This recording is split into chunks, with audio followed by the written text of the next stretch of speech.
by Barrett. Minister, I think the basic point I want to make is that the 700 million that is available, according to this statement, for additional expenditure in the coming budget is just not enough. The issue of the cost overruns likely in health has been pointed out. I do think you actually have a question to answer. It was just raised at the Budget Scrutiny Committee about the Christmas bonus, which was raised by Colin McCarthy. Obviously, the possibility of a hard Brexit and the costs that could impose, the volatility of the corporation tax receipts, possible downturns. So all of those uncertainties. But in addition to that, I would say that there's a whole number of areas where, whether or not we have a hard Brexit, whether any of these difficulties materialise, we need dramatic increases in investment and spending. Affordable housing and council housing, most obviously.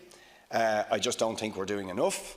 We had the CIF telling us that you're not going to meet, the private sector is not going to meet the output targets that you hope. And we know the situation in housing generally, affordable and public, is just dire. The water infrastructure, the leaks that we're seeing of wastewater into Dublin Bay is another example of just a creaking infrastructure which needs dramatic increases in investment. In our opinion, if we're to meet climate change targets, deal with congestion, we need a dramatic increase in investment, public investment in public transport, to reduce fares, improve the quality of public transport, start new public transport projects. Childcare, we've got a serious problem. We need to invest to provide affordable childcare on a much more expanded basis. Education, we need many more apprentices coming online. That means investment in that area. I think removing financial obstacles to people going into apprenticeships, higher education. We need, particularly given that we've got skills and labour shortages, we need to activate any additional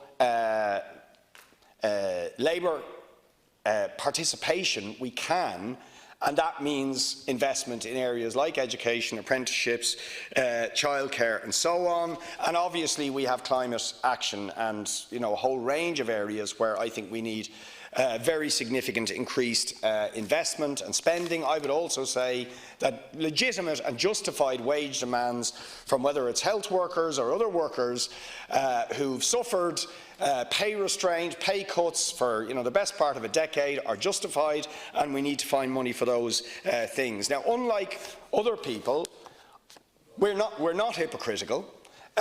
We don't say let's have fiscal rectitude on one hand and then let's have loads of extra expenditure on the other, nor do we believe that extra investment and expenditure should be financed through additional borrowing. We think that's a dangerous game which we shouldn't worsen the already poor debt position.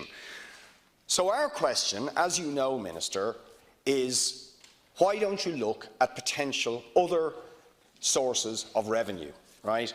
The elephant in the room, which is now even starting to be discussed in the United States by very unlikely people, right? Some of the richest people in the United States are talking about wealth taxes. Why do we not look at those sources of wealth to tax that revenue? Whether it's employers' PRSI, which is at one of the lowest levels anywhere in Europe, whether it's financial transactions. I mean, Stephen Kinsella was at our committee just now, and he said the financial flows in and out of this country are absolutely astonishing, right? Way out of proportion for an economy this size. We should have financial transaction tax, which could generate lots of revenue. We should look at the huge myriad of tax loopholes benefiting the property speculators, benefiting some of the big multinationals. Why don't we look at redirecting some of those resources into key areas where we need investment in infrastructure, in services, in strategic industry, which we need to have a more sustainable and diversified economy, which is the best buffer, by the way, against all the uncertainties, is for us not to have an economy that is so vulnerable to a small number of corporations and a couple of sectors. So why don't we look at those? Because we need the investment, we need the money in services, but we never ever look at taxing wealth and profits which have increased exponentially.